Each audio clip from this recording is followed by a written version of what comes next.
Let's talk about dog accessories for a second.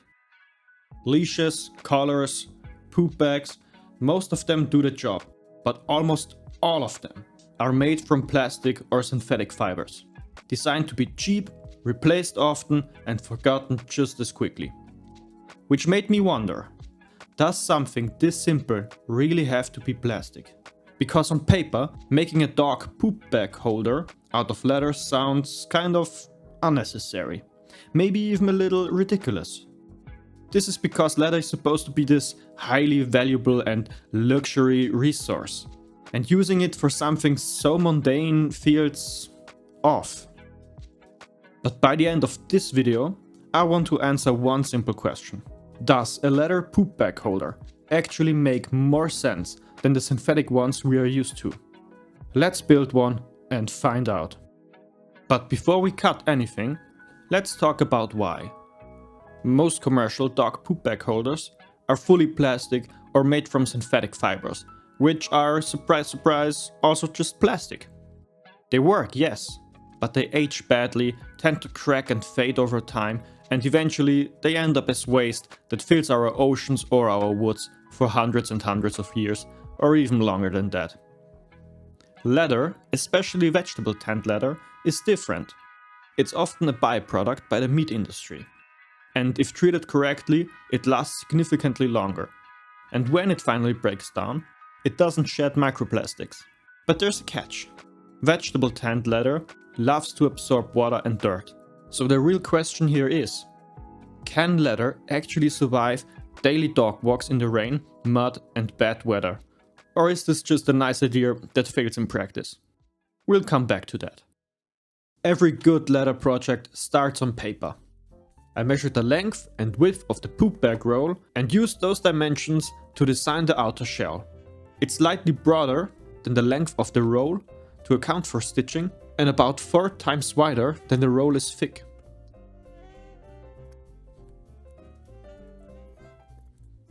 The lid gets a D shape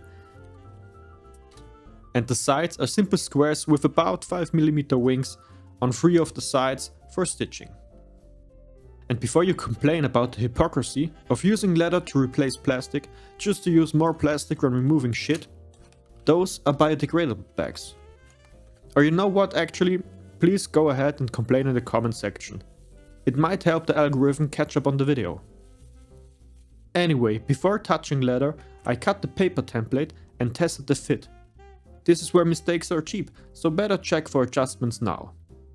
But it all looks and fits great, so let's move forward to leather. I transferred everything to goat leather using an awl and cut out the pieces with a box cutter and a ruler.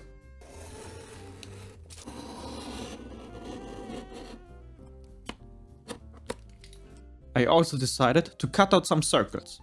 You will see why soon. Before any dye touches the leather, I punched all the stitching holes for both the sides and the main body. This is so the dye could penetrate the holes themselves. It's a small detail, but it makes a huge difference later, especially when working with darker colors.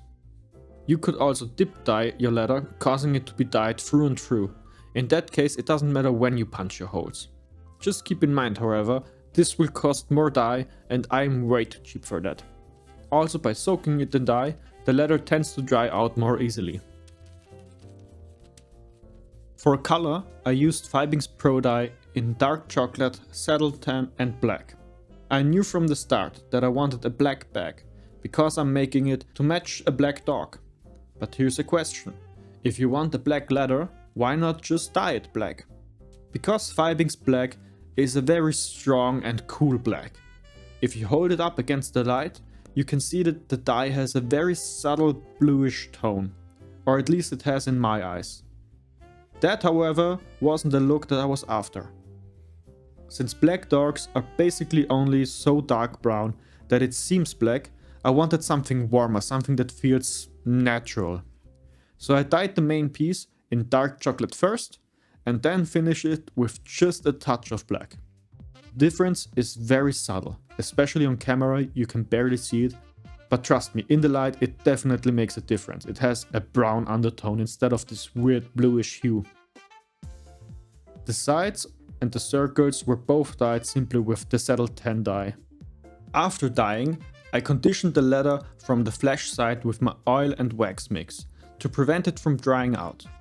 Dye and resist can be harsh on leather, so this step really matters. Speaking of resist, remember the question about leather and bad weather? I applied 5X Pro Resist to make the leather more resilient. It locks in the dye and protects against dirt, and very importantly adds a water resistance. This is a little cheat code of mine. 5X Pro Resist adds the shiny thin layer similar to Vaseline. It's a trade-off since the leather is less breathable, but a dog poop bag holder doesn't really need to breathe. In fact, I would argue that it's better if it doesn't, if you know what I mean. So yeah, in this case, I think it makes a lot of sense to trade some breathability for weather resistance, and making the leather usable for all the adventures of you and your dog. Once everything was dry, I added the design details. I taped printed dog paws on what will become the top and bottom of the bag and cut them out. They look decorative, but one of these paws actually solves a very practical problem. On the inside of each cutout, I glued a settled tan leather circle, giving the paws a 3D stepped effect. For the bottom paw, I removed the center. When the bag is finished, this opening lets you pull the next poop bag through, cleanly and easily, no hassle. Not gonna lie, I think that's a really cool design choice. Next, I added two important structural elements. First, a reinforcement piece for the lid. For this, I traced the front of the lid on some fresh leather, and then I dyed it in settled tan and treated it like all the other pieces before. I then stitched it in place. This gives the lid enough stiffness to handle some constant stress later on. Second, I made the loop from a 20mm wide strap to attach the bag on a leash or belt. I made sure that it gets the right shape, and then I stitched it permanently onto one of the side pieces, making sure that the little metal thing is inside. With all pieces prepared, I stitched the sides on the main body using a traditional saddle stitch. Nothing fancy here, just practice, even tension and consistency. This is the part where everything finally becomes one object. At this point, the bag looks almost finished, but there's still one problem left. How do you keep the road secure without snaps, magnets or plastic parts, and still make it easy to open with one hand? My solution: a horn button sewn into the center of the lid. This is where the reinforced lid underneath is critical. It prevents the leather from deforming under pressure. To keep the lid closed, I simply punched two holes in the lower front. I then added metal eyelets and ran a black elastic band through them, tied into a loop.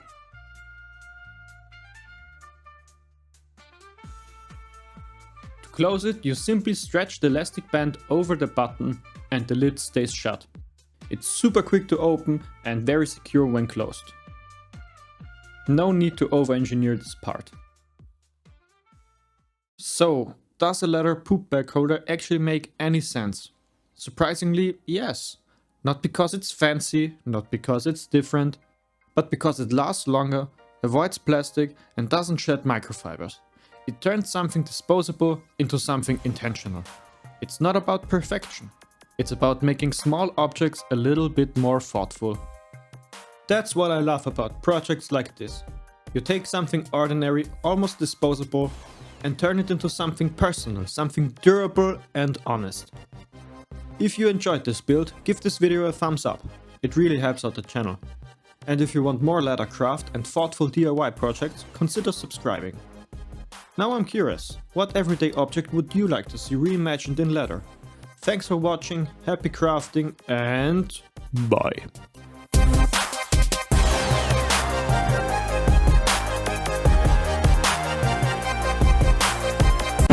Wait a second, what is 5X Pro Resist actually?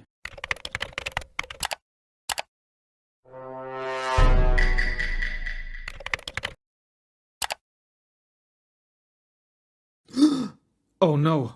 So apparently I just replaced plastic or plastic fibers with plastic laced leather. Oops. Yeah, it just goes to show, always double check what you are actually using. I guess I now have to find some alternative to 5-inch Pro Resist because I don't really want to treat my leather with plastic. I mean, it's acrylic, so acrylic is just another polymer similar to other plastics. If you have any alternative, please let me know in the comments. And yes, Resolene is exactly the same stuff, so maybe I could treat it with wax, like really thoroughly with just pure wax, which is also water repellent. I don't know. I probably have to do some experiments for that. But for now, I've already crafted it, so I might as well use it. Or actually, I'm not going to use it because I do not own a dog. I wanted to give this away to a family member who has a dog. And at the time of recording this, I have already given it to the person. So yeah, it's not actually here anymore. Anyway, I will see you guys in the next video. Bye.